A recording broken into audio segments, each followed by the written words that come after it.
Hello everyone, welcome to TR academy. इससे पहले हम लोग स्लेव डायनेस्टी के फाउंडर के बारे में कुतुबुद्दीन ऐबक के बारे में जान चुके हैं। आज हम जो बाकी रूलर्स थे स्लेव डायनेस्टी के, गुलाम वंश के, उनके बारे में जानेंगे। उनके द्वारा क्या क्या काम किए गए उनके बारे में जानेंगे। क्लियर है? चलिए शुरू करते हैं।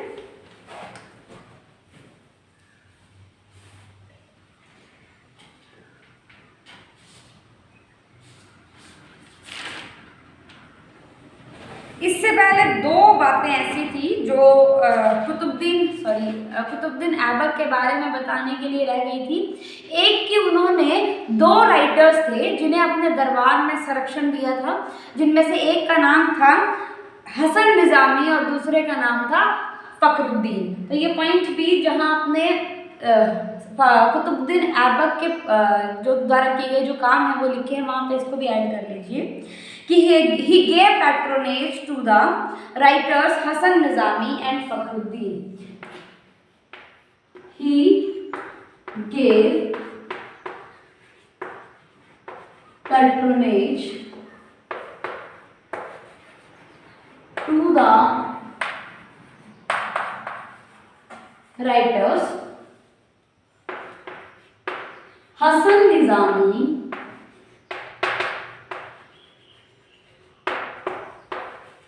फखरुद्दीन। कुतुबुद्दीन हिंदी में इसको लिखिए कि कुतुबुद्दीन ऐबक ने हसन निज़ामी और फखरुद्दीन को अपने दरबार में संरक्षण दिया। क्लियर है? अब इसके बाद की डिटेल्स के बारे में चलते हैं। ठीक है?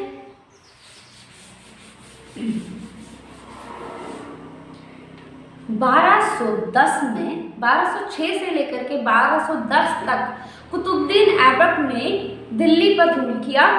1210 में पोलो खेलते टाइम कुतुबुद्दीन ऐबक की मौत हो गई। क्लियर है?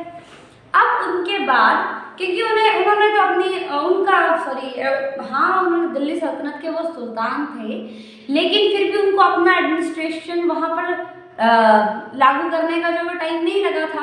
क्लियर है? इसके बाद इनके बेटे थे आराम शाह। इनका नाम था आराम शाह। आराम शाह कोई योग्य शासक नहीं थे, इसलिए कुतुबुद्दीन ऐबक के एक दामाद कुतुबुद्दीन ऐबक के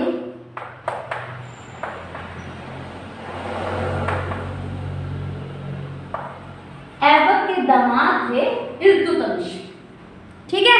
कुतुबुद्दीन ऐबक के दामाद कौन थे? इल्तुतमिश।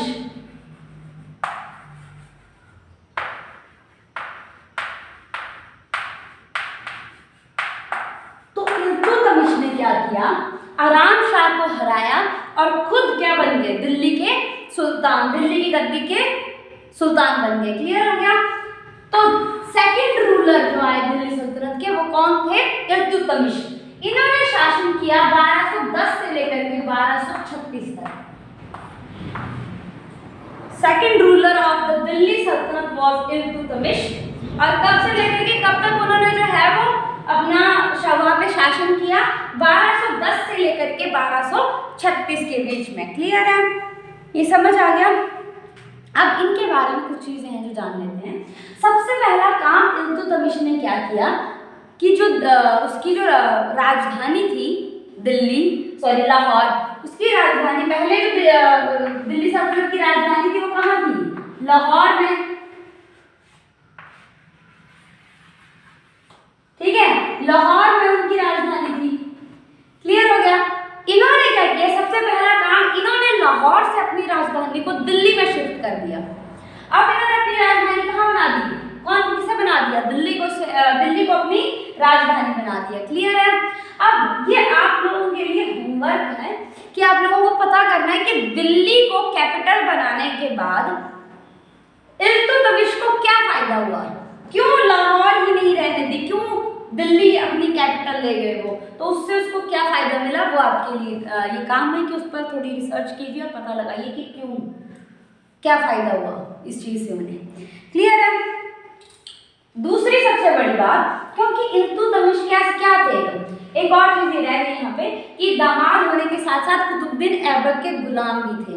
हालांकि बाद में जैसे कुतुबुद्दीन ऐबक शायद ही कल नहीं करवाया मैंने कि इस्लाम में एक रूल होता है कि जब तक कोई व्यक्ति गुलाम है तब तक वो स्वतंत्र रूप से सुल्तान की गद्दी पर नहीं बैठ सकता है, ठीक है। तो जैसे कुतुबुद्दीन ऐबक थे वो भी किसके गुलाम थे, मोहम्मद गौरी के गुलाम थे, लेकिन मोहम्मद गौरी ने उन्हें अपनी गुलामी से बाहर कर दिया था। उनकी योग्यता की वजह से जो है वो उनको उनकी गुलामी से बाहर कर दिया था, क्लियर है। वैसे ही इल्तुतमिश की योग्यता की वजह से उन्हें कुतुबुद्दीन ऐबक ने भी उनकी गुलामी से बाहर कर दिया था और बाद में अपनी बेटी की शादी इल्तुतमिश से कर दी थी, क्लियर है। अब क्योंकि ये गुलाम थे पहले और गुलाम थे तब तक तो सुल्तान नहीं बन सकते, अब गुलाम नहीं है तो अब ये सुल्तान बन गए। लेकिन एक और चीज इनको हुई कि ये एकमात्र दिल्ली सल्तनत के एकमात्र ऐसे सुल्तान थे जिन्हें खलीफा से मंसूर प्राप्त हुआ था, ठीक है। इस लाइन को ध्यान से लिखिए कि एकमात्र दिल्ली के एकमात्र सुल्तान जिन्हें खलीफा से मंसूर प्राप्त हुआ, खलीफा से मंसूर प्राप्त हुआ था।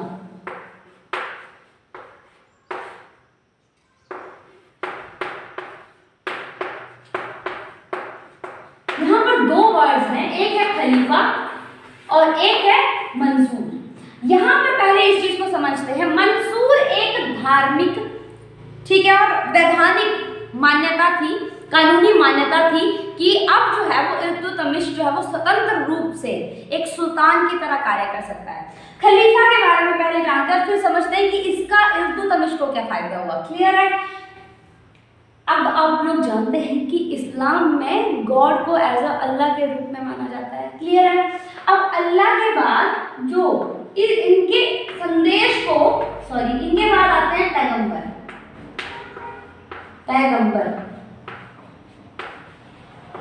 क्लियर है। पैगंबर का अर्थ होता है संदेश वाहक। संदेश वाहक ऐसे लोग थे जो ईश्वर के संदेश लोगों तक पहुंचाते थे, क्लियर है। अब इनके बाद पैगंबर के जो उत्तराधिकारी आए वो थे खलीफा। तो इट मीन्स ये धार्मिक रूप से और राजनीतिक रूप से सबसे बड़े नेता थे इस्लाम के, क्लियर है। अब यहाँ से वैधानिक एक वैलिड या वैधानिक और धार्मिक पत्र, अधिकार पत्र जो है वो इल्तुतमिश को प्राप्त हो गया, ठीक है। अब इससे क्या फायदा हुआ इल्तुतमिश को कि जो जैसे कुतुबुद्दीन ऐबक को अपने ही दरबारियों का विद्रोह झेलना पड़ा, जिसकी वजह से टाइम ही नहीं मिला कि वो कहीं ना कहीं अपना शासन जो है वो स्थापित कर सके, तो इसे वो उस चीज से थोड़ा सा छुटकारा मिल गया। क्योंकि खलीफा ने जब उसे मंसूर दे दिया तो अब कोई भी अगर उसका अपना दरबारी विद्रोह करता या अपने ही राजघराने से उसके प्रति कोई विद्रोह करता तो वो किसके खिलाफ विद्रोह माना जाता, खलीफा के खिलाफ, क्लियर है। और अगर खलीफा के खिलाफ विद्रोह हुआ तो उसे उस धर्म से क्या कर दिया जाता, निष्कासित कर दिया जाता, ना ही जनता उसे मानती और धार्मिक रूप से भी जाता वो, क्लियर है। तो ये फायदा हुआ उसे कि अब वो जो आंतरिक विद्रोह थे उनसे थोड़ा सा उसको बचाव मिल गया और उससे क्या हुआ, इल्तुतमिश ने अपना शासन जो है वो प्रॉपरली एस्टेब्लिश कर लिया, ठीक है। इसलिए हम मानते हैं कि स्लेव डायनेस्टी के जो रियल फाउंडर थे वो कौन थे, इल्तुतमिश। इन्होंने जो राज्य जो क्षेत्र जो जीते हुए थे उनको एकत्रित किया, उनको व्यवस्थित किया और बाद में वहां पर जो है वो अपनी शासन व्यवस्था लागू करी, क्लियर है। दो काम अभी तक हम इनके बारे में, दो चीजें अभी तक इनके बारे में जान चुके हैं कि एक इन्हें खलीफा से मंसूर प्राप्त हुआ, मंसूर समझ में आ गया, एक आधिकारिक दस्तावेज है, धार्मिक और वैधानिक दस्तावेज है कि जिससे जो इन्हें कहां से प्राप्त हुआ था, खलीफा से। और खलीफा कौन है, ये भी कैसे हैं, ईश्वर के संदेश आगे पहुंचाने वाले, मतलब ये सबसे बड़े उस टाइम के जो इस्लाम के सबसे बड़े जो राजनीतिक और जो धार्मिक नेता थे वो कौन थे, खलीफा, क्लियर हो गया। ये दो बातें। और दूसरी क्या कि उन्होंने फर्स्टली क्या काम किया कि लाहौर से अपनी कैपिटल कहाँ शिफ्ट करी, दिल्ली में शिफ्ट करी, ठीक है। ये दो बातें क्लियर हो गई इनके बारे में।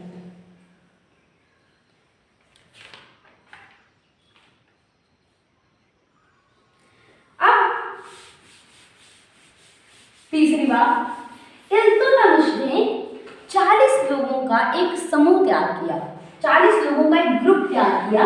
क्लियर है? एक ग्रुप बनाया 40 लोगों का। ऐसे 40 लोग जो जैसे पहले गुलाम थे ना, कुतुबुद्दीन ऐबक गुलाम था, अब वो गुलाम ऐसा गुलाम थोड़ी ना कि जो घर पे काम करेगा, झाड़ू पोछा करेगा, नहीं, उन्हें प्रॉपरली सैन्य प्रशिक्षण दिया जाता था। वैसे ही गुलामों का एक समूह था जो इसके प्रति वफादार है। समझ आ गई? अब ऐसे ही 40 लोगों का एक समूह था और इसे नाम दिया गया तुर्कान ए चहलगानी। क्या नाम दिया गया? तुर्कान ए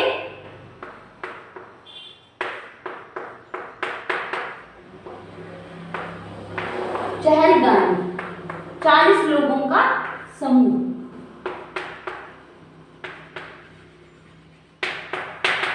तुर्कान ए चहलगानी। और इन्होंने ये कहा, क्योंकि इल्तुतमिश को ये लगता था, क्योंकि इसमें जो गुलाम थे और बड़े अमीर वर्ग, मतलब जो उस समय का अभिजात वर्ग था, वो भी शामिल थे। क्लियर? तो उन्हें ये लगा कि अगर उन्हें इन लोगों का समर्थन प्राप्त होगा तो वो इजीली शासन कर सकते हैं। तो उन्होंने एक रूल बनाया कि जो सुल्तान होगा, वो सुल्तान कोई भी डिसीजन लेगा तो वो इनकी हेल्प से लेगा। ये जो तुर्कान ए चहलगानी, ये 40 लोगों का आपको समूह दिख रहा है, इनकी हेल्प से सुल्तान डिसीजन लेगा। अब आप सोचो कि ये तो एक नेगेटिव इम्पैक्ट डालने वाली बात होगी। अगर सुल्तान किसी और समूह के अकॉर्डिंग चलेगा, उसके अकॉर्डिंग अपना डिसीजन लेगा, तो इट मींस उसका ज़्यादा वर्चस्व नहीं रह जाएगा, उसकी कोई ज़्यादा वैल्यू नहीं रहेगी, उसके डिसीजन की कोई वैल्यू नहीं रहेगी। अगर तुर्कान ए चहलगानी ने उसके किसी डिसीजन को ऐसा बोल दिया कि हम नहीं मानेंगे, तो वो खत्म, तो नहीं मान चलेगी वो बात। क्लियर है? बट उन्होंने जिन कंडीशन के अकॉर्डिंग किया, उस समय की जो कंडीशन थी उनके अकॉर्डिंग किया, तो वो सही था, उस टाइम तक ही सही था। बाद में इसका एक नेगेटिव इम्पैक्ट देखने को मिला। क्लियर है? तो ऐसे ही उन्होंने क्या किया, तुर्कान ए चहलगानी का गठन किया। 3 बातें हो गई। एक, उसने क्या किया कि लाहौर से दिल्ली अपनी कैपिटल शिफ्ट करी।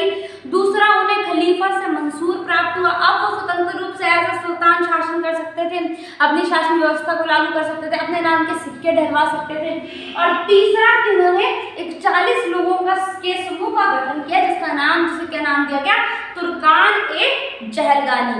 ये चहलगानी का मतलब 40 और तुर्कान का मतलब 40 क्या होंगे? ये तुर्क लोग होंगे, तुर्क मूल के होंगे। क्लियर है? टर्किश मूल के होंगे। क्लियर?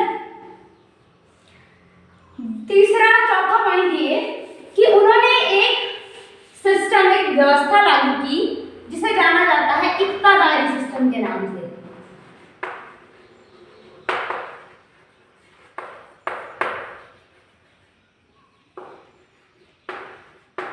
इक्तादारी व्यवस्था। अच्छा, ये व्यवस्था क्या थी, पहले इसके बारे में जानिए। इसमें क्या होता था कि जो ऑफिसर्स होते थे, जो भी राज अधिकारी होते थे, जो बड़े बड़े ऑफिसर्स होते थे, उन लोगों को वेतन नहीं दिया जाता था। नगद वेतन मतलब सैलरी नहीं दी जाएगी, बल्कि उनको कोई एक लैंड दे दी जाएगी कि उस लैंड से आप टैक्स वसूलेंगे, उसी से ही अपनी सैलरी निकालेंगे, और जो बचा हुआ है, जो भी भाग होगा, वो किसको दे देंगे? सुल्तान को दे देंगे। तो उन्होंने क्या किया, अपनी जो शासन की का जो एरिया था, उनको डिवाइड किया ऐसे पार्ट्स में। ठीक है? और एक लैंड जो है वो किसी न किसी इक्तादार को दे दी। अब इक्तादार क्या हो गए? जो किसी इक्ता के हेड हो गए, किसी एरिया के जो हेड, इस एरिया का हेड इक्तादार, इस अलग एरिया का हेड एक और इक्तादार। ठीक है? अब इसको क्या राइट दे दिए कि यहाँ से वो क्या करेगा, लैंड रेवेन्यू वसूल करेगा, टैक्स वसूल करेगा। क्लियर है? वेतन वसूल करेगा लोगों से, वहाँ के किसानों से, खुद के टैक्स वसूल करेगा वहाँ के किसानों से, और फिर अपने लिए अपनी सैलरी भी निकालेगा और बाकी सुल्तान को भी दे देगा। दूसरा, इन्हें ये भी रिस्पॉन्सिबिलिटीज दी गई कि यहाँ पर लॉ एंड ऑर्डर भी मेंटेन करना है, कानून भी इस एरिया के लिए कौन बनाएंगे? इक्तादार ही बनाएंगे। क्लियर है? दूसरा काम ये दिया उन्होंने कि यहाँ पर, अब देखो उन्होंने क्या सोच के ये उनको पावर दी कि आप लोग अगर, अब जैसे इसको ये बताया कि मैंने यहीं से ही अपना वेतन निकालना है। ठीक है? तो वो यहाँ पर इन्वेस्ट करेगा, अगर सही होगा तो इन्वेस्ट करेगा। ठीक है? तो इन्वेस्ट करेगा यहाँ पर, कहाँ पर? एग्रीकल्चर के जो भी सब्जेक्ट है उस पर ज़्यादा वो फोकस करेगा और उस पर जो है वो ज़्यादा निवेश करेगा, लोगों को अच्छी अच्छी सुविधाएं देगा ताकि वहाँ से ज़्यादा टैक्स आए और उसका अपना खर्चा भी निकल जाए और वो आगे भी दे दे। क्लियर है? तो एक और काम इनको दिया गया कि कृषि और व्यापार को प्रोत्साहन आप लोगों ने देना है। क्लियर हो गया? अब अगर यहाँ पर उसके खिलाफ कोई कंप्लेन आती तो उसके ऊपर इन्वेस्टिगेशन बिठाई जाएगी, ये भी बोला। क्लियर है? और दूसरा एक और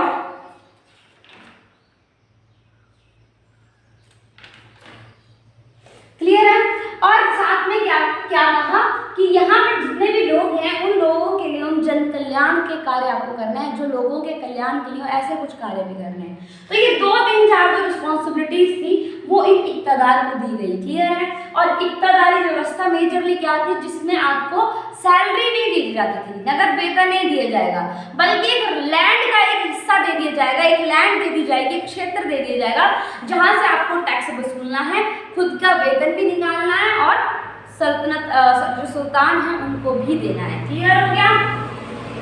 और एक और चीज उन्होंने बड़ी अच्छी करी कि एक इक्तादार 3 या 4 साल से ज्यादा जो है वो किसी इक्ता का मालिक नहीं रहता था, एक लैंड का मालिक नहीं रहता था, फिर उसका ट्रांसफर कर दिया जाता था। हर 3 से 4 सालों में उसका ट्रांसफर कर दिया जाएगा, ताकि वो एक जगह बैठकर एक जगह रहकर अपनी शक्ति न स्थापित कर ले और अपने आप ही एक नई शक्ति बन के ना उभर जाए। क्लियर है? तो ये सिस्टम किसने चलाया, इक्तदारी व्यवस्था किसने चलाई, इल्तुतमिश ने। क्या थी इक्तदारी व्यवस्था? जहां नगद वेतन के बदले क्या दिया जाता था ऑफिसर्स को, एक लैंड दे दी जाती थी और वहां से जो है वो टैक्स वसूलने के राइट उनको दे दिए जाते थे। लॉ एंड ऑर्डर मेंटेन उनको करना होता था, वहां पर कृषि को प्रोत्साहित करने के लिए जो भी नई नई तकनीक करनी होती थी वो भी उनको काम दे दिया था, टेक्निक के जो भी उनको लगे वहां पर सही है। क्लियर है? ये सब काम इक्तादारी व्यवस्था के अंतर्गत आते हैं। क्लियर है? तो ये यहाँ तक हम इल्तुतमिश के बारे में क्या क्या जान चुके। अब दोबारा एक बार रिवाइज कर लेते हैं कि लाहौर से अपनी राजधानी को दिल्ली में शिफ्ट करा। दूसरा, तुर्कान-ए-चहलगानी का जो है वो ग्रुप बनाया उन्होंने, 40 लोगों का, 40 तुर्कों का एक समूह बनाया। तीसरा, उन्हें जो है वो खलीफा से मंसूर प्राप्त हुआ। और चौथा जो है वो इक्तदारी सिस्टम उन्होंने लागू किया। क्लियर है? अच्छा, एक और बात आती है इन्हीं के बारे में, एक कि इन्होंने इल्तुतमिश ने जो इंडिया या दिल्ली सल्तनत जो थी, दिल्ली सल्तनत को मंगोलों के आक्रमण से बचाया था। अब इसको थोड़ा सा डिटेल में चलते हैं। ठीक है? ये आपका इंडिया है, इंडिया का मैप है। यहाँ पर ये चाइना का एरिया है और यहाँ पर चाइना और रशिया के, ये ऊपर रशिया और ये नीचे चाइना, यहाँ पर मंगोलिया करके एक देश है। मंगोलिया में एक ट्राइब रहती थी, एक जनजाति रहती थी, बहुत बेहद आक्रामक और खराबदोश और लड़ाकू जनजाति थी ये। ठीक है? और इसी के जो एक नेता थे उन्हें चंगेज खां के नाम से जाना जाता था, मंगोल के नाम से इनको जाना जाता था। और ये इतने कहते हैं कि इतने बुरी तरह ये आक्रमण करते थे कि अगर कोई राज्य का राजा जो है वो उनके सामने घुटने टेकने से मना कर देगा तो पूरे राज्य को ही नष्ट कर देते थे, काट देते थे लोगों को, बहुत ही बुरी तरह मार देते थे ये मंगोल। तो इन मंगोल ने ये जो सेंट्रल एशिया का, किर्गिस्तान, तुर्कमेनिस्तान, ये जो एरिया है सेंट्रल एशिया में, एक जो वहाँ के जो सेंट्रल एशिया के जो सुल्तान थे उनको जाना जाता था शाह के नाम से। क्लियर है? कुछ नाम होंगे लेकिन उनको जैसे यहाँ पर सुल्तान क्या है वहाँ पे शाह थे। क्लियर है? उनका ही एक बेटा था जलालुद्दीन मंगोल।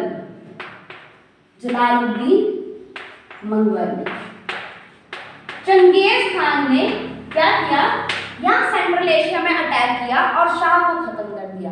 अब जो उनके बेटे थे जलालुद्दीन मंगोल वो वहां से भाग गए। क्लियर है? और उनको लगा कि क्योंकि ये भी टर्किश मूल के थे और ये भी टर्किश मूल के थे, तो उनको लगा कि अपना ही भाईचारा है, यहाँ पर जाकर के शरण लेते हैं। तो वो कहाँ पहुंच गए? इल्तुतमिश के पास।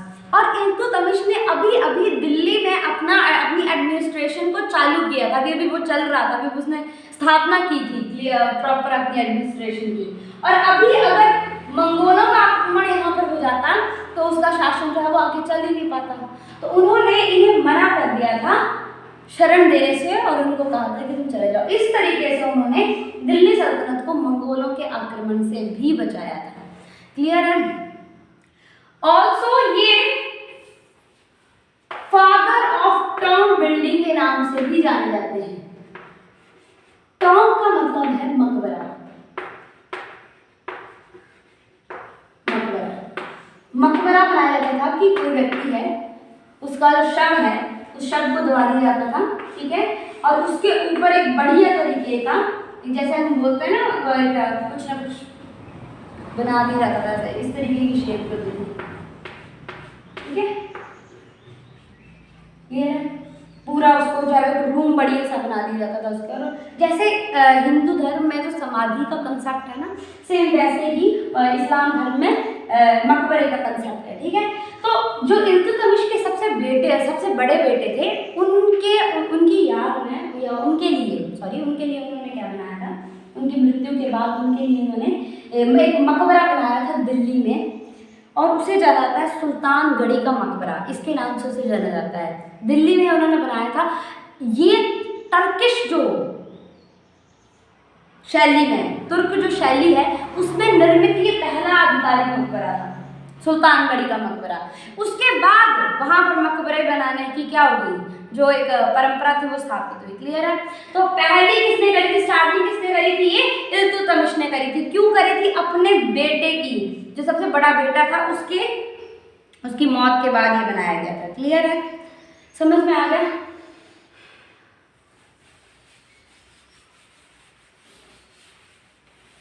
फादर ऑफ टॉम बिल्ली के नाम से भी जाना जाता है। साथ ही उन्होंने अपने राज्य में मिनहाज उस सिराज, एक राइटर थे जिनको उन्होंने संरक्षण दिया था। किसे संरक्षण दिया था, मिनहाज उस सिराज को। इन्हें इल्तुतमिश ने अपने राज्य में संरक्षण दिया था। क्लियर है। इस और 1236 में इनकी मौत हो गई थी, लेकिन इससे पहले इनका एक बेटा था और एक बेटी थी, लेकिन बेटा उतना योग्य नहीं था। इनकी बेटी थी, इनकी बेटी का नाम था रजिया। क्या नाम था, इल्तुतमिश की बेटी का नाम था रजिया, और रजिया बचपन से ही योग्य थी, बहुत वॉर टेक्निक्स उसको बहुत अच्छे से आती थी। पॉलिटिकली, जो राजनीतिक रूप से वो, उसका दिमाग बहुत सक्रिय था। क्लियर है। कूटनीति हो गई, वॉर टेक्निक्स हो गई, ये रजिया को बहुत अच्छे से आती थी। युद्ध कौशल उसमें बचपन से ही था। क्लियर है। तो इल्तुतमिश ने क्या किया, रजिया को अपना सक्सेसर डिक्लेयर कर दिया, अपना उत्तराधिकारी डिक्लेयर कर दिया। अब जैसे ही 1236 में इल्तुतमिश की मौत हुई तो सुल्तान कौन बन गई, रजिया। ठीक है। अब इसका टाइम पीरियड लिख लीजिए।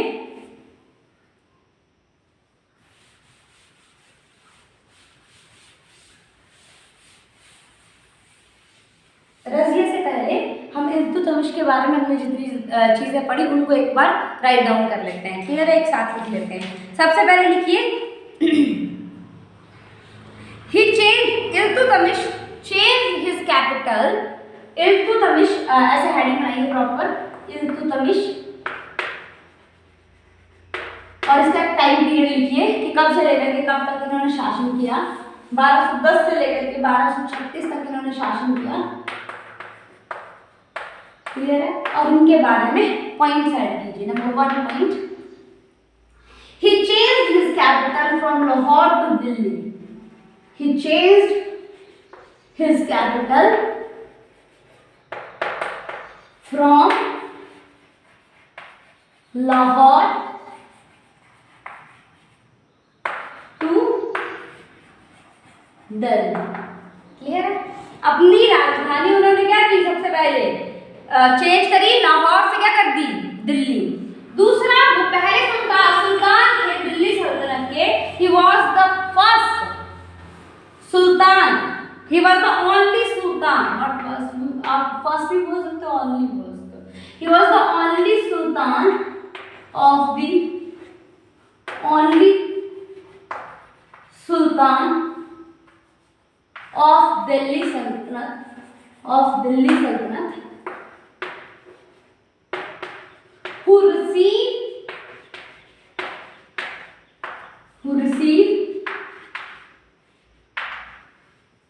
received Mansoor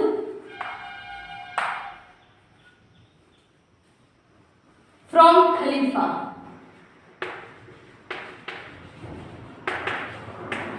spelling of Khalifa, CALIPH। तो पहले सुल्तान थे दिल्ली सल्तनत के जिन्हें कहाँ से, खलीफा से मंसूर प्राप्त हुआ था, एक आधिकारिक और धार्मिक पत्र प्राप्त हुआ था, वैधानिक और धार्मिक पत्र प्राप्त हुआ था। क्लियर है? मिटा दूं? अब नेक्स्ट पॉइंट लिख लेते हैं।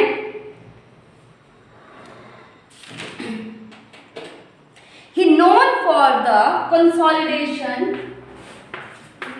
He known for the consolidation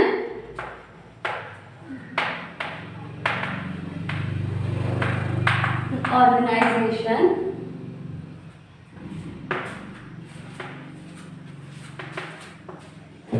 He known for the consolidation, organization and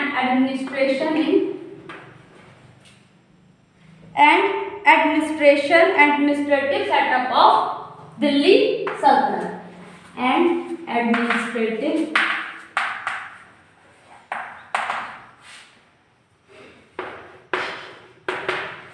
setup of Delhi Sultanate।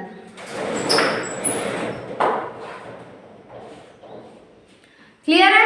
ये समझ में आ गया कि कंसोलिडेशन का मतलब होता है कि जो जीते हुए आपके एरियाज हैं उनको एकत्रित किया।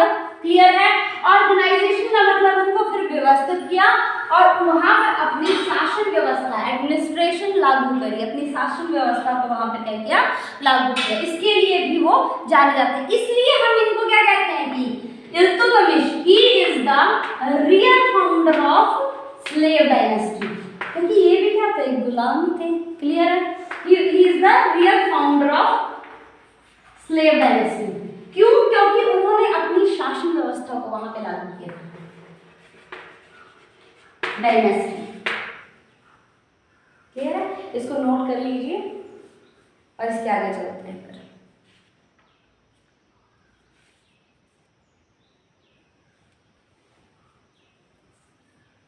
क्लियर है?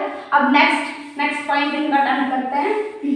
इन्होंने क्या किया, नेक्स्ट इन्होंने क्या किया, इक्तदारी सिस्टम लागू किया।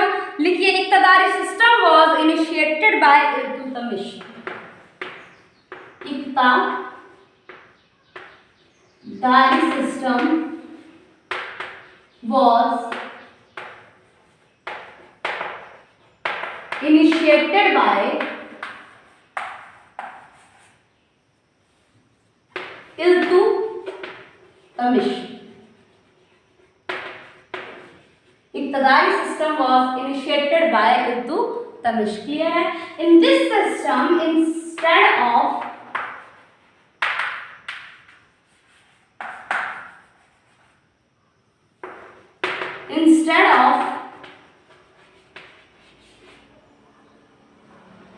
salaries, officials were allotted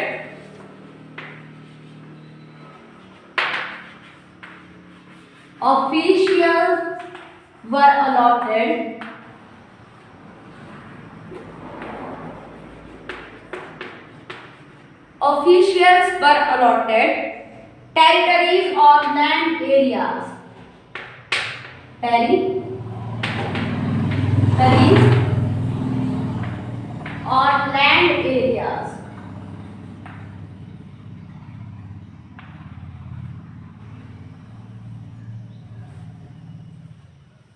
Clear? Within these lands they were granted,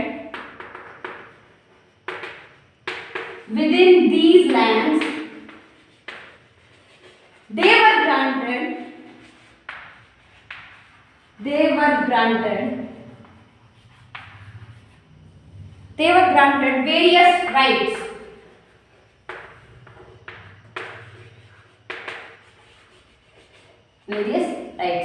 अब इसको समझ लेते हैं कि इक्तदारी सिस्टम जो है वो ये व्यवस्था किसने लागू करी, इल्तुतमिश द्वारा ये लागू की गई।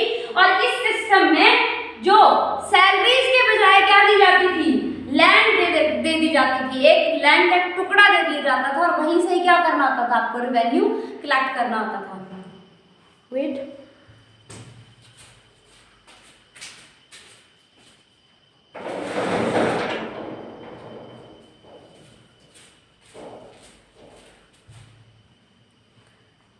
क्लियर, ये समझ में आ गया। और साथ में इन लैंड्स को देने के साथ साथ वो कुछ रिस्पॉन्सिबिलिटीज भी देते थे, एज वी डिस्कस्ड, है ना। क्या क्या रिस्पॉन्सिबिलिटीज थी? एक, लॉ एंड ऑर्डर मेंटेन करना, लिखिए। वेरियस राइट्स के आगे लिखिए दीज आर, जो वेरियस राइट्स आपने लिखा वहां पर लिखिए these are. Maintaining law and order, maintaining law and order, law and order in the region, encouraging agriculture, encouraging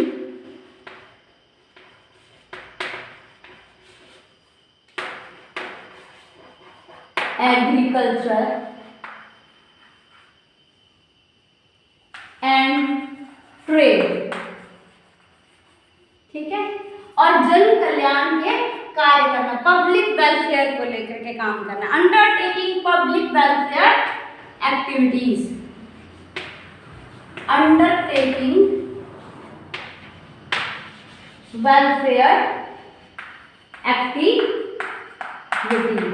तो ये रिस्पॉन्सिबिलिटीज भी उनको दी जाती थी, क्लियर है। जन कल्याण के कार्य करना, कृषि और व्यापार को बढ़ावा देना, और जो रीजन उनको दिया गया, जो एरिया उनको मिला है, उस एरिया के अंदर लॉ एंड ऑर्डर मेंटेन करना, कानूनी व्यवस्था स्थापित करना, कानून बनाना उस एरिया के लिए। नेक्स्ट पॉइंट लिखिए, he is also known, wait,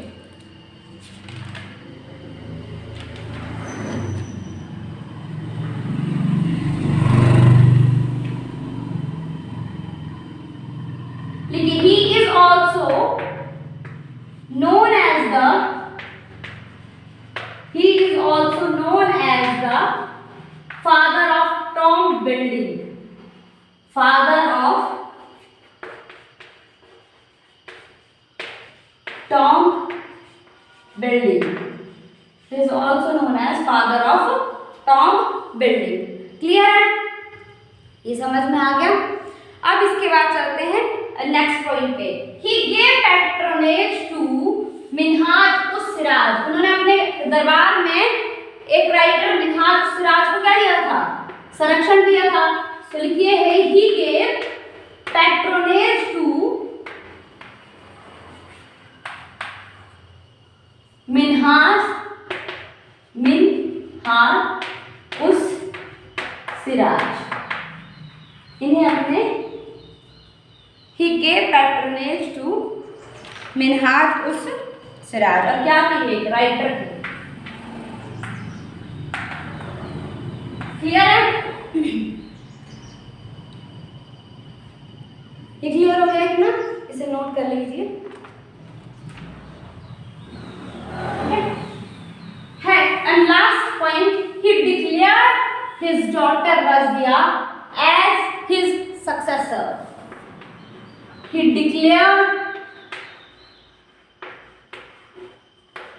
his daughter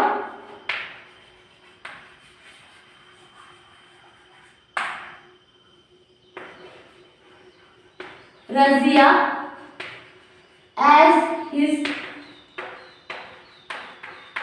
successor. अपने उत्तराधिकारी के रूप में उसने किसको डिक्लेयर किया? स्पेलिंग देखना ना, कोई मिस्टेक हो जाए तो।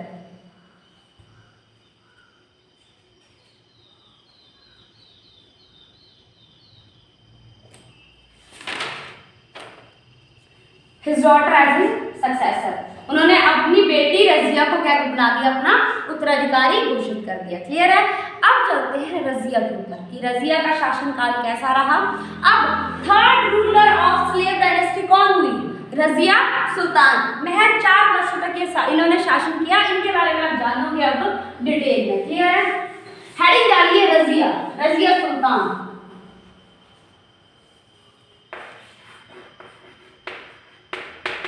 रजिया सुल्तान, इनका शासनकाल रहा 1236 से लेकर के 1240 तक का। क्लियर है? रजिया क्योंकि वो एक लड़की थी, ठीक है, लेकिन बचपन से ही वो वॉर टेक्निक्स जानती थी। क्लियर है? पॉलिटिकली उसका माइंड बहुत शार्प था। क्लियर है? अब इन्होंने जो इल्तुतमिश थे वो अपनी बेटी की इसी बुद्धिमत्ता के कारण उन्होंने क्या कर दिया, अपनी बेटी को एज ए सुल्तान घोषित कर दिया। लेकिन इस्लाम में महिलाओं को सुल्तान बनने का राइट नहीं था। क्लियर है? मतलब जो उस समय की जो, और सबसे बड़ा इनको किन चीज़ का सामना करना पड़ा, जो ग्रुप, जो 40 तुर्कों का ग्रुप जो इल्तुतमिश ने बनाया था, तुर्कान चहलगानी, उन लोगों को ये बात बिल्कुल पसंद नहीं आई कि रजिया एक महिला को सुल्तान बनाया जाए। क्लियर है? और दूसरा वो ये चाहते थे कि ऐसा व्यक्ति हो जो उनकी बातें सुने, जो अपनी मन मर्जी ना करे, सुल्तान हो लेकिन सुल्तान हमारी मर्जी से चले। भाई समझ आ गया? तो जो रजिया थी, और इस्लाम में महिलाओं के लिए अलग अलग कुछ ना कुछ वो बना के रखे, उन्होंने रूल्स बना करके रखे कि पर्दे के अंदर रहती हैं महिलाएं, ठीक है, पर्दा प्रथा करती हैं। क्लियर है? अब इसमें क्या था कि जो रजिया थी, जब उनके पापा की डेथ हो गई, इल्तुतमिश की डेथ हो गई, उसके बाद जब वो दरबार में पहली बार गई तो सबको लगा कि वो पर्दे में आएंगी, बुर्का पहन के आएंगी अपने आप को, है ना। बट उन्होंने क्या करा, जैसे ही वो सुल्तान बनी वैसे ही उन्होंने महिलाओं के जो वेशभूषा होती है, महिलाओं का जो अटायर होता है उसको त्याग दिया, और जो एक सुल्तान की जो एक वेशभूषा होती है उसको अपना लिया। जैसे उसके पिता कपड़े पहनते थे वैसे कपड़े पहनना शुरू कर दिया, और वैसे ही एक ताज जो है अपने सर पर रखकर वो कहाँ आ गई, दरबार में आ गई। अब जैसे ही दरबार में पहुंची तो जो तुर्कान चहलगानी और वहाँ पर जो ख्वाजा जो वगैरह, ख्वाजा नहीं बोल सकते, वो मौलवी वगैरह जो होते हैं, ठीक है, उनको ये लगा कि महिला होकर कि महिलाओं के लिए जो रूल्स बनाए गए ये उसका उल्लंघन कर रही है, और उन्होंने कहा भी कि आप वो कपड़े पहन के क्यों नहीं आए। तो रजिया ने उस पर कहा कि क्यों आऊँ मैं वैसे कपड़े पहनकर, क्योंकि अब तो मैं एक सुल्तान हूँ, और सुल्तान ऐसे ही कपड़े पहनता है और ऐसे ही सर पर एक ताज धारण करके रखता है। क्लियर है? और रजिया अपने अकॉर्डिंग, रजिया तुर्कान चहलगानी के अकॉर्डिंग नहीं चलती थी, वो अपने आप डिसीजन लेती थी। अच्छा, अब कभी भी कहीं युद्ध हो तो तुर्कान चहलगानी क्या कर रहा था कि रजिया को आगे आगे भेज दे, रजिया को लीड करेगी। अगर रजिया सुल्तान है तो रजिया ही हर एक वॉर को लीड करेगी। ऐसा कहा जाता है कि जिस युद्ध में गई रजिया उनमें जीत कर आई। ठीक है? अब तुर्कान चहलगानी का गुस्सा और ज्यादा कि एक तो जा भी रही है, जीत के भी आ जा रही है, अपनी मनमर्जी से रूल कर रही है, हमारी तो बातें नहीं सुन रही है। तो उन्होंने क्या किया, षड्यंत्र रचा। क्लियर है? और इंडिया में यहाँ पर आपको पंजाब में जो एरिया है, एक पंजाब में एक जिला है, फतेहपुर करके एक जिला है, फतेहगढ़ करके एक जिला है। वहां पर एक जगह है सरहिंद में एक विद्रोह हुआ, और जब रजिया सरहिंद गई विद्रोह को दबाने, तो तुर्कान चहलगानी ने अब डिसाइड कर लिया कि अब ये विद्रोह से वापस नहीं आनी चाहिए। क्लियर है? अब क्योंकि जब रजिया सुल्तान बनी थी तो इल्तुतमिश ने उसको सुल्तान घोषित किया था, वहां के सुल्तान ने अपनी बेटी को सुल्तान घोषित किया था, वहां की जनता भी उसे एज ए सुल्तान जो है वो मान चुकी थी। लेकिन तुर्कान चहलगानी ग्रुप नहीं चाहता था कि हम इसको सुल्तान नहीं रहने देंगे। क्लियर? जैसे ये विद्रोह कहते हैं। और एक और चीज रहेगी इसके बारे में कि रजिया जो उस टाइम जो सेना के प्रमुख होते थे,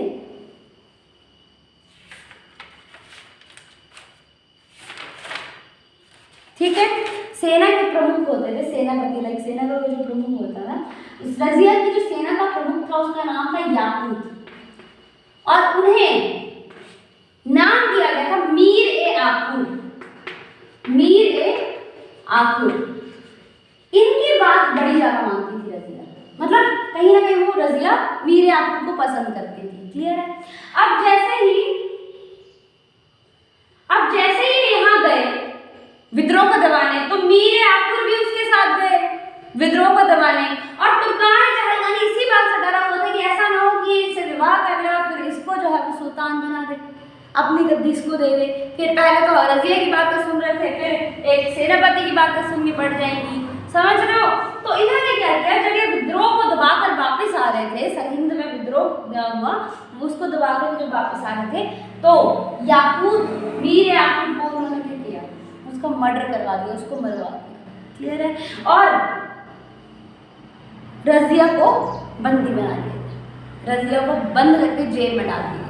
अब जिस व्यक्ति ने इनको जेल में डाला, उनका नाम था अल्तुनिया कुछ करके, मलिक अल्तुनिया उनका नाम था। जिस व्यक्ति ने रजिया को डाला उसका नाम क्या था, मलिक अल्तुनिया।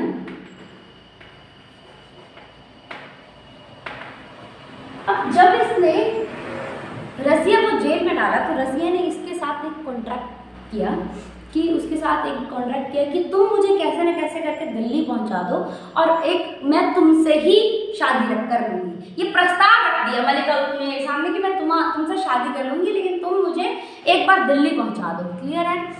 अब मलिक अल्तुनिया ने उनका ये प्रस्ताव मान भी लिया और उनको छोड़ भी दिया, लेकिन जैसे ही ये बात तुर्कान चहलगानी को पता चली, वैसे ही उन्होंने रजिया को मरवा दिया। रजिया के साथ साथ मलिक अल्तुनिया को भी मरवा दिया।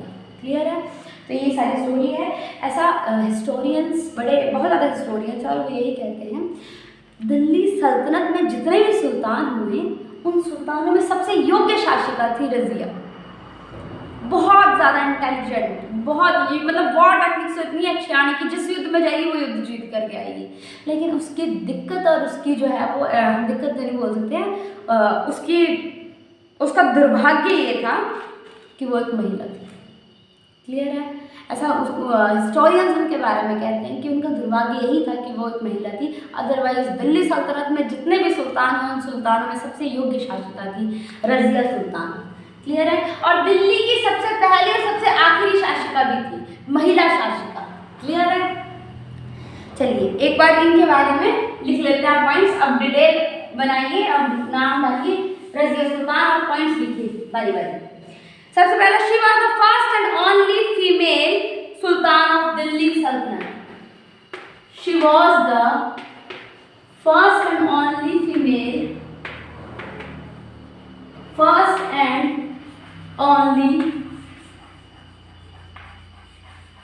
Female sultan of Delhi Saltanat, पहली महिला शासिका, पहली और आखिरी महिला। ठीक है? फर्स्ट एंड ओनली, क्या फर्स्ट एंड लास्ट कर दो, first and last female sultan of Delhi सल्तनत। लास्ट भी और ओनली भी अकेली वही थी। क्लियर है? She ruled from 1236 to 1240। चलिए इसके बाद, she discarded female appearance and attire. She discarded female appearance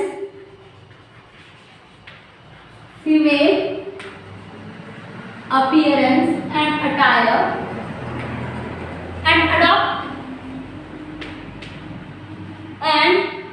adopted the attire of sultan and adopted the attire of sultan. Attire means वेशभूषा। तो उन्होंने महिलाओं की जो अपीयरेंस होती है, महिलाओं की जो वेशभूषा होती है, उसको त्याग दिया और कैसी वेशभूषा धारण कर ली, जैसी एक सुल्तान पहनता है। Clear? She had to face criticism from maulvis and Turkan e Chahalgani. उसे तुर्कान ए चहलगानी, ये नोट कर लीजिए, she had to face criticism from maulvis and Turkan e Chahalgani. उसे तुर्कान ए चहलगानी और मौलवीज की आलोचना का सामना करना पड़ा। क्लियर है? आगे लिखिए, she had trust on the head of horse department. Sorry वो गलती हो गई थोड़ी सी, मुझे पता नहीं। हॉर्स डिपार्टमेंट का जो हेड होता है ना, घोड़ों के डिपार्टमेंट का जो हेड है, उसको मलिक ए आकुर बोला जाता है। क्लियर है? तो ये थोड़ा सा ठीक कर लेना है, तो एक सेना में से है वो भी। She had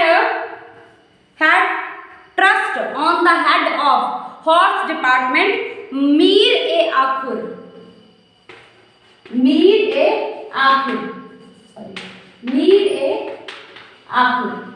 और सबसे बड़ी बात कि और इनका नाम क्या था, याकूब। क्लियर है? नेक्स्ट देखिए, in 1240 AD the governor of Sirhind Malik Altunia revolted against Delhi Saltanat. Razia came to suppress the revolt, but she felt in a conspiracy. Razia came to suppress the revolt, but she felt in a conspiracy and plotting by the officers. She was captured near Bhatinda. She decided to deal with Altunia.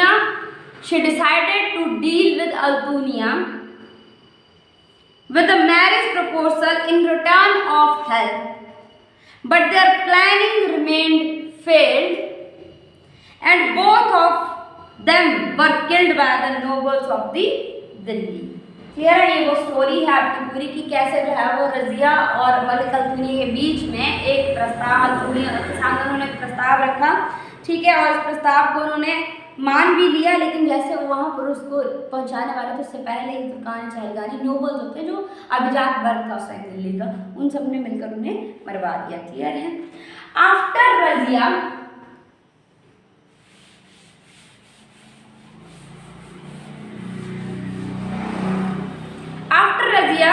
2-3 सुल्तान और आए। एक लिखिए नाम, बहराम शाह। उसके बाद आए Alauddin Shah,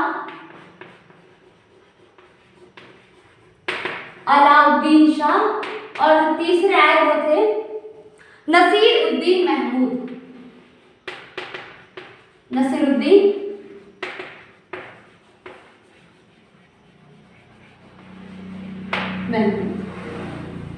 clear है?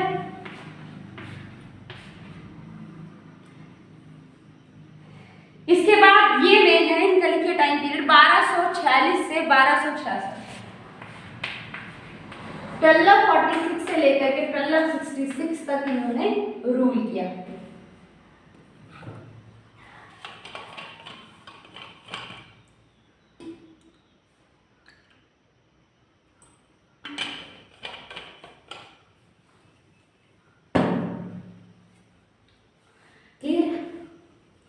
अब यहाँ से एक नेक्स्ट स्टोरी जो होती है, इनके नसीरुद्दीन महमूद के वजीर थे बलबन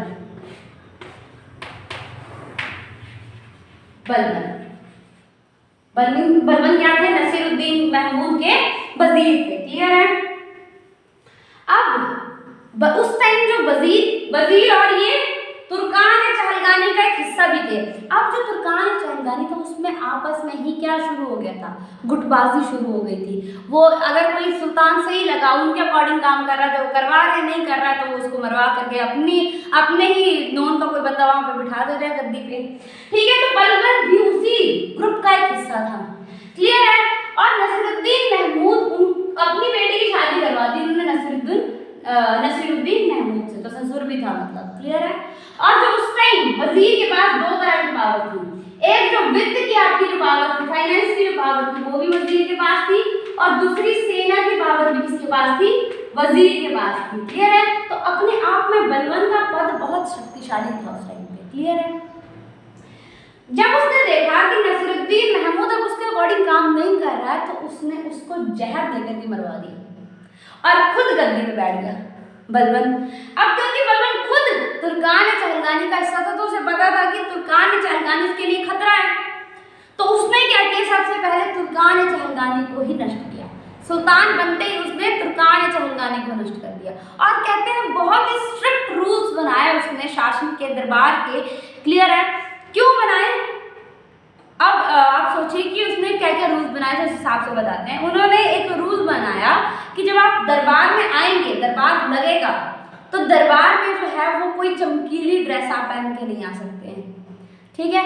दूसरा, आप हंस नहीं सकते, दरबार में बैठकर आप हंस नहीं सकते। क्लियर है? अगर हंसे तो गए, तो जान से मार देते थे वो। क्लियर है? इसके अलावा उन्होंने सजदा और पैबोस, क्योंकि वो ऐसा मानते थे कि जो सुल्तान होता है वो अल्लाह का उसे अल्लाह की अलग ब्लेसिंग्स मिलती हैं। ठीक है, इसलिए उन्होंने खुद को एक टाइटल भी दिया था, जिल्ले इलाही। जिल्ले इलाही मतलब जिसको गॉड की अलग से ग्रेस मिली हो, गॉड की जो है वो ब्लेसिंग मिली हो। क्लियर है? सुल्तान को वो अल्लाह की परछाई समझते थे, तो उन्होंने ये सजदा और पैबोस की एक प्रथा शुरू करी। सजदा मीन्स कि सुल्तान के पास जाइए, उनके आगे झुकिए और उनके हाथों को चूमिए। पैबोस का मतलब उनके पैरों में से दंडवत प्रणाम कीजिए, क्योंकि ये एक रिस्पेक्ट देने का तरीका था सुल्तान को। क्लियर है? तो सजदा और पैबोस की उन्होंने स्थापना की। दूसरा उन्होंने बोला कि उनकी मर्जी के बगैर कोई फेस्टिवल नहीं मनाया जाएगा। उसके पीछे का रीज़न समझिए कि क्यों कोई फेस्टिवल नहीं मनाया जाएगा, क्योंकि उनको लगता था कि फेस्टिवल पर लोग इकट्ठे तो होते हैं, लेकिन जैसे फेस्टिवल मनाए जाते हैं वैसे नहीं मनाते हैं। उनका मजाक बनाते हैं, बैठ के सिर्फ नेगेटिव बातें डिस्कस होती हैं। क्लियर है? तो इसलिए उन्होंने फेस्टिवल पर भी रोक लगा दी और एक नया फेस्टिवल अपनी तरफ से निकाला, जिसे नौरोज़ के नाम से जाना जाता है। और ये होमवर्क है कि पता करके आए कि नौरोज़ किस लिए सेलिब्रेट किया जाता था। क्लियर है? साथ ही उन्होंने जो शराब थी उस पर भी प्रतिबंध लगा दी, कि शराब की बिक्री पर भी उन्होंने रोक लगा दी, क्योंकि उनका मानना था कि शराब से जो है वो व्यक्ति अपना आपा खो देता है। क्लियर है? तो उसकी बिक्री पर भी उन्होंने रोक लगा दिया। हालांकि ऐसा मानते हैं कि बलबन जो है वो उन्होंने बहुत ही स्ट्रिक्टली रूल किया, लेकिन जो शासन, एक सुल्तान की जो शक्ति होती है उसको सही तरह से स्थापित किया था बलबन ने। जो रूल बनाए उन्होंने, उनके पीछे का कोई ना कोई एक बहुत ही बढ़िया वजह थी। दूसरा, ऐसा माना जाता है कि बलबन एकमात्र ऐसे सुल्तान थे दिल्ली सल्तनत से जिनसे मंगोल भी डर गए थे, क्योंकि बलबन का मानना ये था कि आप एक काम करो कि सामने वाले को इतना डरा दो कि वो खुद ही घुटने टेक दे कि मैं नहीं लड़ सकता। अच्छा, जब उसे पता चला कि मंगोल हम पर आक्रमण करने वाले हैं, तो उसने दरबार बुलाया।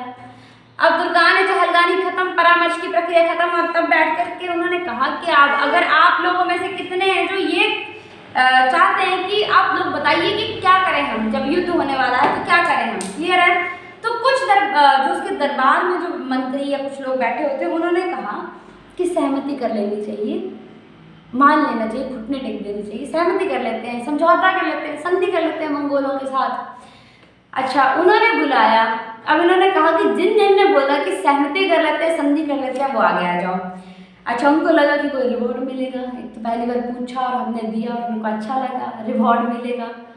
उन्होंने कहा ये सबके सर कटवा दिए, सबको बुला दिया। अब बाकियों से पूछा कि कोई चाहता है कि संधि कर ले, तो बाकी ने बोला नहीं, युद्ध ही लड़ लेते हैं, क्योंकि अगर ये नहीं बोलते तो वो मार देता, तो इससे अच्छा युद्ध में ही वीर गति को प्राप्त हो जाते हैं। क्लियर है? तो उन्होंने क्या किया, युद्ध लड़ा मंगोलों के साथ। जब कहते हैं कि जब फर्स्ट डे था बैटल का, जब बैटल हुई दोनों के पक्षों के बीच और बाकी जो सेनाएं जब शाम के वक्त वापस आई, तो बलबन ने कहा कि संधि कर लेते हैं। ठीक है? अच्छा, दरबारियों के मन में आ गया कि जिन्होंने पहले बोला उनको तो तुमने कटवा दिया है, अब खुद कह रहे हो कि संधि कर लेते हैं, पर कोई बोल तो सकता नहीं था बलबन के आगे। अच्छा, सब उन्होंने बोला ठीक है, बुलाओ उनके किसी न किसी सेनापति को। तो मंगोल के सेनापति आए, तो बलबन ने क्या किया कि जो मंगोल सैनिक जो युद्ध में मारे गए थे उनके शरीर मंगवाए, धड़ मंगवाए, जो भी है उनको काट के अलग से ढकवा दिया। ठीक है? और उनके अंदर से जो सारी चीज़ें निकाल के उसमें भूसा भर के उनको बिठा दिया। जैसे ही वो अंदर एंट्री हुई, वैसे उन्होंने देखा कि ये तो बड़ी बुरी हालत में उनको लटकाया गया है, ये मतलब बहुत ही बुरी हालत में उनको मारकर मंगोल सैनिकों को ऐसे लटकाया गया है। तो उनका कहते हैं उनका आत्मविश्वास वहीं पे खत्म हो गया लड़ने का। और उन्होंने कहा, ऐसे तो वो गए थे, अब संधि के लिए बुलाया बलबन ने, तो संधि मतलब जो बातें होंगी वो तो बलबन को माननी थी मंगोलों की। लेकिन मंगोल के जो सेनापति वो कहते हैं आप बताओ कि क्या करें। तो वो कहते हैं कि सेना लेकर के चले जाओ और दोबारा मत आना। और इस तरह मंगोल वापिस चले गए थे बिना लड़े। वो डर कर, बलबन से डर कर वापिस चले गए थे। क्लियर हो गई, ये समझ आ गया?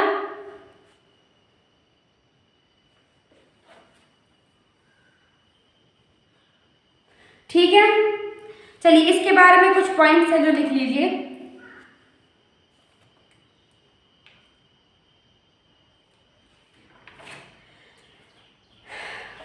ही डिस्ट्रॉयड, बलबन हेडिंग डालिए, आप बलबन डालिए और बलबन का टाइम पीरियड लिखिए 1266 से लेकर के 1286।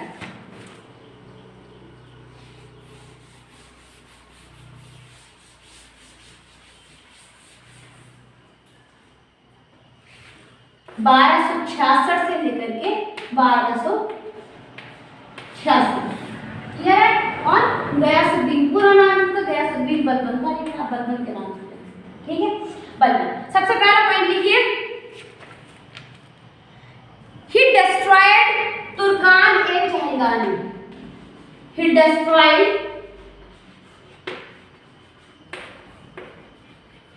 Turkan e Chahalgani.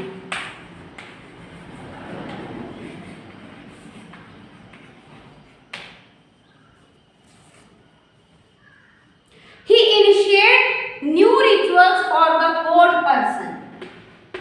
He initiated new rituals for the court persons. दरबारियों के लिए, दरबार के जो व्यक्ति थे, जो भी अधिकारी थे, उनके लिए नई परंपराएं उसने बनाई। Court for the court persons, such as, कौन सी थी वो?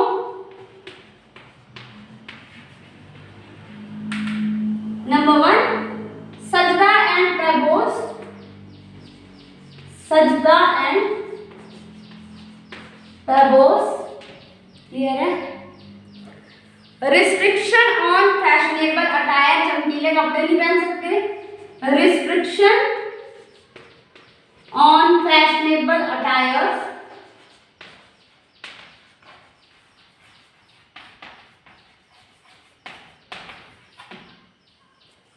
Restriction on laughing in the court, इसका क्या लीजिए, on laughing in the court. Restriction on laughing in the court. Clear है?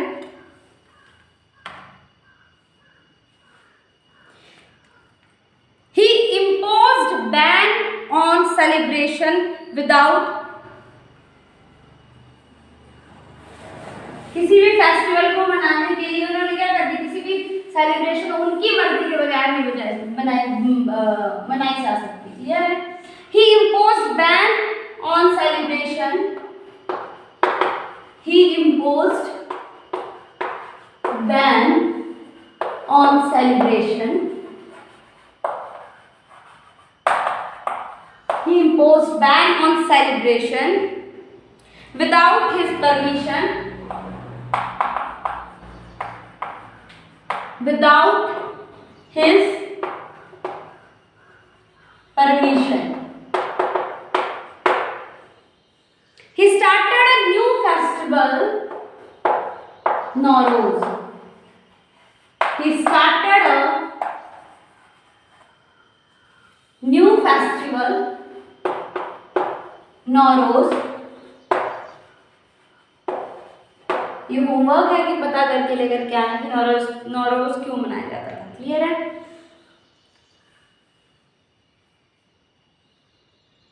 He protected Delhi Sultanate from Mongols.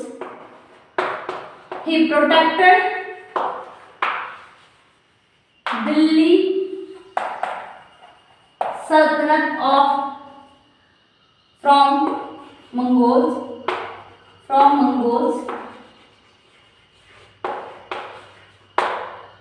मंगोलों के आक्रमण से उन्होंने दिल्ली सल्तनत को बचाया। क्लियर है?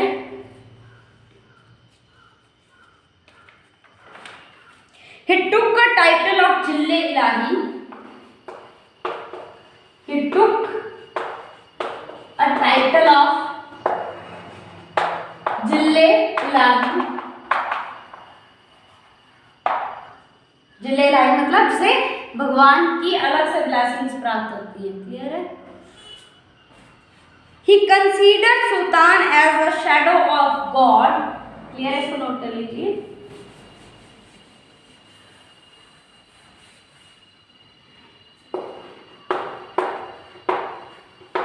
He considered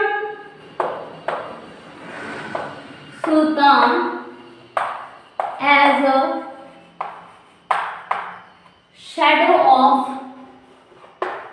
God। भगवान की परछाई, अल्लाह की परछाई मानते थे वो। क्लियर है? एक और चीज लिख लीजिए कि इन्होंने जो मिलिट्री डिपार्टमेंट था और फाइनेंस डिपार्टमेंट था उनको अलग कर दिया था। ही separated military department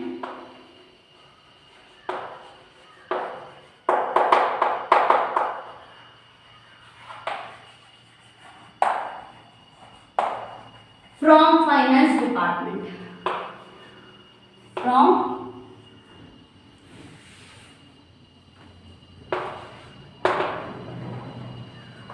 finance department. उन्होंने जो मतलब जो पावर उनके पास थी वजीर के टाइम पे कि सैन्य पावर भी उनके पास थी और वित्त पावर भी, तो उनको उन्होंने क्या कर दिया, अलग अलग लोगों को दे दी। क्लियर है?